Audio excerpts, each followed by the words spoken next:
Howie Roseman did it again, acquiring All-Pro Safety Kevin Byard, so what can we expect to see from him in Sean Desai's defense? Plus, my guy Nolan Smith finally got his first sack, and is likely to get a lot more playing time. Kelce calls out the refs after another blatant mistake, and the Eagles leaked Jalen Hurts' injury, so let's talk about it. But first, let's run it.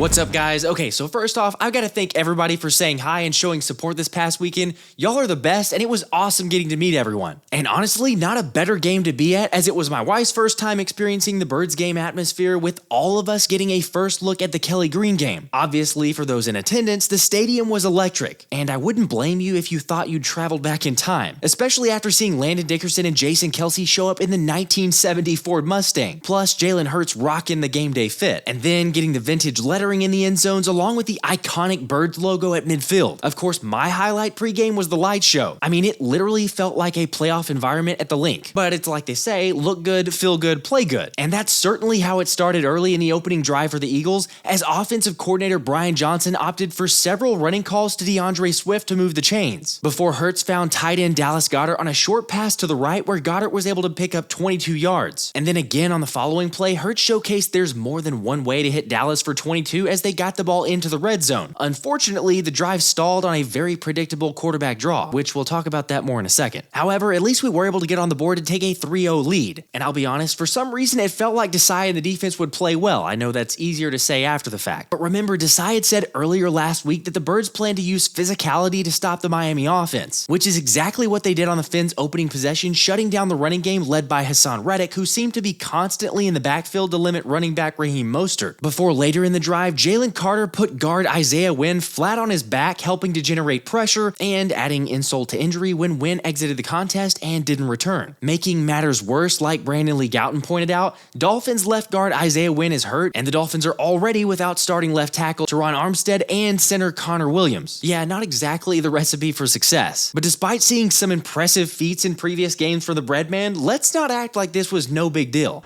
Don't act like you're not impressed. Heck, this dude was getting doubled and triple teamed most of the night and still winning. Although that didn't really surprise the baby Rhino, who after the game shared he knew all week he was going to use the bull rush on his first rep to beat Miami defenders, which was obviously dominant all night. So after the stop, number one got the ball back, yet quickly returned the favor to Miami after getting sacked and fumbling. And sure, it's easy to play armchair quarterback, but it did look like he had DeAndre Swift open for at least a second. Granted, he did start to feel pressure, so maybe couldn't have gotten the throwaway. But either way, that INT was his 9th turnover in just 6 games, surpassing his 2022 season total. And then, of course, separating the fair weather fans from the rest with responses like Jalen Hurts has reminded me a lot of Carson Wentz lately, and is Jalen Hurts turning into Carson Wentz? Come on, we know better than that, although I will give you credit, he does need to take care of the ball a little bit better. But perhaps there's a reason for that, which we'll talk about in just a little bit. So the turnover gave the Dolphins a shortened field as Tua connected with Jalen Waddle inside the 10. But the defense stiffened, as we've begun to see quite a bit from defensive coordinator Sean Desai's group,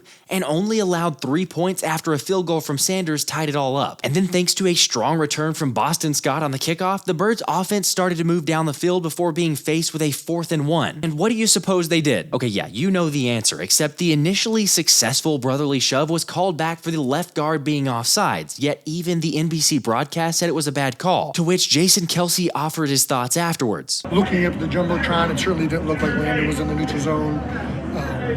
I get it, you know, they're just trying to keep it honest as much as they can for the defense.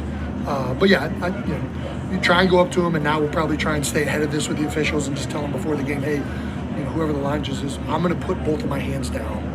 So if you see another hand on the other side of the ball, that's my hand. It needs to be 2 hands on that side of the ball. Yeah, I mean, hopefully that helps, because we saw that already in the Commanders game in week 4. However, maybe it's just the league trying to stop the unstoppable play. You've seen it across the league that people can't do it like we can do it. They can't do it like we can do it. And so I'm making my plug right there. Like, don't ban this play. Like, if everyone could do it, everybody would. Where's the camera? If everybody could do it, Everybody would do it. Well, the head coach does have a point. But hey, despite whatever you think, at least the league protected our QB, calling this play roughing the passer. To be fair, I'd probably be furious if that play was reversed. Although the 15 yards moved the ball into the red zone, where on second down, Jalen found Goddard for 19 yards in the score to go up 10-3. And it didn't get any better for Miami on the next possession as Jordan Davis and Milton Williams owned the line of scrimmage. As Lane Johnson educated the Miami press when asked afterward, why is it so hard to run against the Philly defense? Saying, well, I don't know if you've seen how big Jordan Davis is, but he takes up about 3 gaps. So yeah, I mean, come on, that run defense is a force, which ended up giving the Eagles offense the ball back and enabling Julio Jones to get his first catch as number 80 before the offense got a really nice grab from Devontae Smith, yet a couple unsuccessful plays brought up a 4th and 3 from the Miami 39, where after deciding to go for it, Hurts proved his ability to scramble, buy some time, and find the open man in AJ Brown, who was able to take it all the way down to the 1-yard line before the Birds' best play resulted in a Jalen Hurts touchdown, giving him 32 rushing touchdowns in his career and tying Randall Cunningham for the most in franchise history. So the 12-play, 80-yard drive put the Eagles up 17-3, as it looked like the Fish didn't have any answers after Josh Sweat sacked wide receiver Cedric Wilson on a trick play, and then a false start made it 3rd and 18, until Wilson got in front of Slay for 29 yards, converting the first down. But that play definitely woke up the Dolphins as Tua connected on several passes getting well inside Birds territory. Before the highlight of my night was seeing Nolan Smith, yes, Superman, the guy I expect to continue getting better as the season goes along, and who should always be on the field instead of Derek It's Always Him Barnett, come up with his first NFL sack, flying around the edge and being inexplicably not blocked before bringing down Tua. It probably comes as no surprise, but I went absolutely berserk after that sack.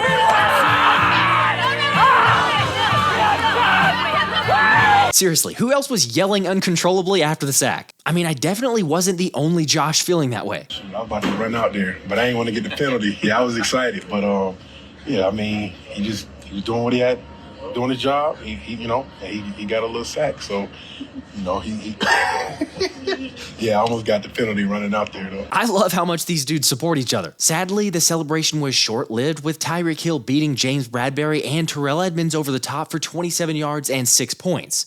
Although there were some arguments as to whether it was more Bradberry's fault or should Edmunds have been more over the top, or I even saw a couple suggesting Sidney Brown should have been helping out in that instance. But whatever you believed at the time, I think we all have our answer now, because we're all very well aware that as soon as that play happened, GM Howie Roseman immediately called Titans GM Rand Carthen to finalize the deal for All-Pro Safety Kevin Byard. I traded away our washing machine to get him. Okay, sorry, but let's face it. We all saw the writing on the wall with The Athletic's Diana Rossini reporting last week that Howie was actively searching for teams to trade with, and specifically teams with a safety. Plus, you add on top of it the injuries to Reed Blankenship and Justin Evans, and it was only a matter of time. But did we really expect it to be Kevin Byard for only a 5th round and 6th round in 2024, along with shipping off Terrell Edmunds to Tennessee? This is why Howie's the GOAT, and all I can say is thank you, Titans. The best part might be the fact that, like Outside the Birds pointed out, is that Byard's played 16 plus games every season of his 7-year career, which is definitely what we need given all the injuries to that position.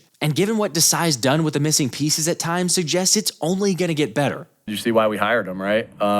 We knew the type of guy we were getting. I just think he's done a phenomenal job of, what I think he's just done such a good job of is what I admire of any coach, adapting to the personnel that you have. And I think he's done that, and we'll continue to look to climb. But Sean has done a great job of putting the guys in positions to make plays, and our defensive staff, they all contribute to that. All right, those of you that have been watching for a while now know that I was very high on Desai as soon as they signed him, but I'll even admit I don't think I anticipated this level. And now you add the piece with Byard to the mix, and all I can say is look out. Curious to know what you guys think about the Byard signing, though. Oh yeah, it also doesn't hurt that Byard's from West Philly, so bringing it home. And oddly enough, he also went to the same college, Middle Tennessee State, as Reed Blankenship. But getting back to the game, the Tyreek score from the Finns made it 17-10, with the Eagles running one more play before the half that sadly resulted in Jalen getting sacked. Yet the worst part to all of this, for you streak watchers, was that the sack allowed was credited to Lane Johnson, ending his nearly 3-year streak without allowing a sack. However, as Brian Baldinger pointed out in his film review, as well as other Eagles beat writers, it technically may not have been Lane's fault, as there were some miscommunication in the slide protection call, ultimately causing the sack. Either way, for stats purposes, it goes to Lane, but honestly, it's not that big of a deal. What was and is a big deal is that Jalen was seen with a noticeable limp heading into the locker room at halftime. And if we rewind to earlier in the first half, you'll notice Jalen wasn't running like his typical self on a scramble, which led to the ultimate scare of scares when EJ Smith tweeted, "Marcus Mariota just grabbed his helmet and is standing with the offensive starters." Okay, thankfully that was a false alarm, because after all, once Jalen saw Miami celebrate the sack before the half, you knew he'd be back. And despite some conspiracy theorists pushing the narrative that Hurts hurt his knee on this play against the Rams, I'm gonna suggest that he injured it on this play in week 1 against the Pats, since he was clearly wearing a brace on his left knee. Now, obviously, I'm no expert or doctor, so mine's complete speculation as well, yet interested to hear what you guys think. The good news is that one thing's for certain, Jalen said afterward he should be fine, and all reports suggest he won't even miss practice time. Not exactly a surprise with Hurts going back out in the second half. Yet it was a little rocky early as Desai's defense showed up big again to get a stop on the Dolphins' opening drive, but with not much going for the Birds' first second half possession, they gave the ball right back. And it seemed like this time the Fish would tie up the score as they got a couple chunk plays from running back Raheem Mostert, except I'm just gonna say it, we got lucky on a third down when Tyreek Hill dropped what appeared to be a sure touchdown, or at least setting up a really short 1st and goal. And then got even luckier on the next play thanks to a no call by the official when James Bradberry committed what was a pretty obvious face mask on Cedric Wilson. At the same time, I don't want to hear any excuses because the football gods made up for it on the very next play, when Jalen dropped back to pass but had his throw tipped and intercepted by Jerome Baker, who returned it for a score to tie it up at 17-all, which by the way was the 10th turnover for Hurts this season, putting him with the 2nd most in the league behind Atlanta's friendly DoorDasher Desmond Ridder. And sure, I can understand the concern with all these gifts to the defense, but I'm still trusting QB1 will be fine. The impressive part is that we're still 6-1 despite the turnovers, thanks in no small part to the defense like we talked about, but also thanks to the ability of the offense to answer, as that's exactly what they did on the ensuing drive where Hurts found Smitty for a sizable gain and then went with a completion to DeAndre Swift in what was for sure the most impressive 3 yards picked up all night. I'm pretty sure they're still searching for Baker's ankles on the field. The best part was the drive being capped off by a 14-yard score to AJ Brown after catching and running through defenders to make it 24-17. And I think you can make the case that AJ Brown is the best receiver in football right now, although I certainly agree with Bill Colarulo, who said the best receiver in the league last night was wearing Kelly Green. Regardless, we should definitely be thanking owner Jeffrey Lurie for locking up Swole Batman. I'm just in awe of good wide receivers and you know, just the skill that they have, and like nobody goes and snags the football like him. There's nobody I've seen and it's so much cooler in person to see that, and when it's on your team. So he's on a tear right now. And the other guys are playing good too. Why is he on a tear? Well, because Devontae Smith's on one side, and Dallas Goedert is in the middle, and DeAndre Swift's in the backfield, and now Julio Jones over there. So appreciative of Howie. And man, I thought there was something I thought I would never say this, but I think this week at practice, AJ was having an unbelievable practice, and I went up to Mr. Lurie and I'm like, there's no way I ever thought this would have came out of my mouth. Thanks for the $100 million to pay AJ Brown. I really appreciate that. Like a guy from Jamestown, New York, I never thought I'd ever say, hey, thanks for the $100 million to pay AJ Brown. Come on, I mean, this dude's now done something that no Eagles player's ever done, recording 5 straight games of 125 yards or more receiving, and now gets a chance to break the record when the Birds take on Washington Sunday, which of course we all remember the lesson Mr. Always Open put on for rookie Emmanuel Forbes. So it wouldn't shock me if AJ broke it. What say you? All right, after that score put the Eagles up 7, Miami began to march down the field before facing a 3rd and 8, where Tua heaved a ball off his back foot that was intercepted by Slay. Yes, again, there was controversy online with critics saying Cunningham got there just a little early on Mostert, but I don't know. This one didn't feel near as egregious as Bradberry's face mask or the fake offsides call on the Bird. No complaints from me though, as Philly then put up their most successful drive of the day, going 83 yards in 13 plays while taking over 6.5 minutes off the clock, courtesy of 2 converted brotherly shoves, methodical gains down the field, and a deep shot to AJ Brown for 42 yards, which Smitty could have called. Y'all seen how he walked in today? Man had the black dicky fit on with the black forces.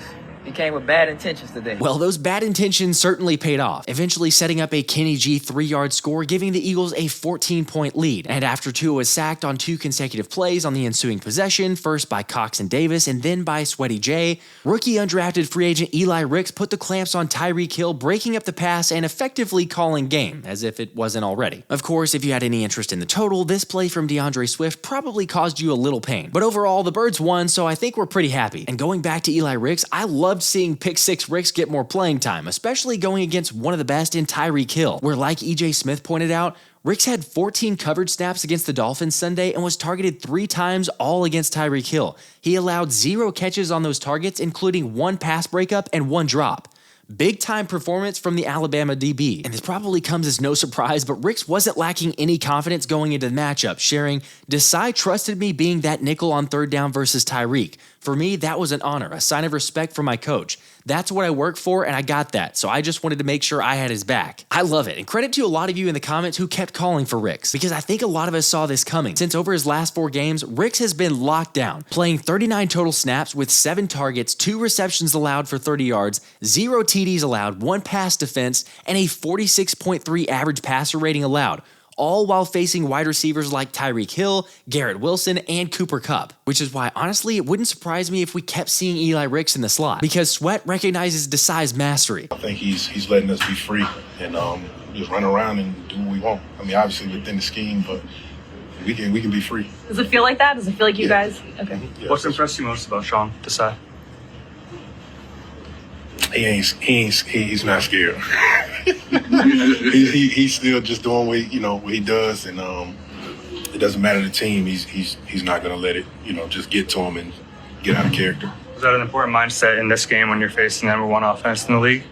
Yeah, for sure. I mean, and it just makes us trust him even more to put his trust in us, just to let us do what we've been doing, and not just being out there game planning for You get what I'm trying to say. Yep, I do. He's different than another coordinator who got in the players' way and didn't flex or adjust to put them in good spots. But if that doesn't tell the story, the numbers certainly do. With the Eagles' defense versus the #1 ranked rushing and passing offense, allowing 4 of 13 conversions on 3rd and 4th down, only 45 rushing yards, and just 10 points on 8 drives. Look, Desai's gotten better and better each week and deserves a ton of credit. And kudos to Brian Johnson, who showed significant improvement as well, making some adjustments as the game went along and trying to combat what Miami was trying to do. Of course, it helps anytime you go an entire game without registering a single accepted penalty. As Paul Domowitz shared, it had been over 15 years since the Eagles had last done that when they beat Dallas 44-6. Now, like I alluded to earlier, I'm not blind to say there weren't a couple calls that very much went our way, but I think it's ridiculous seeing some comments saying that the refs decided the game. Overall, Philly just showed up and played well. Personally, there wasn't a lot that I was concerned about aside from Jalen's turnovers and the knee. However, they could go hand in hand, like Anthony said. If Jalen's been dealing with an injury all season long, which I think is the case,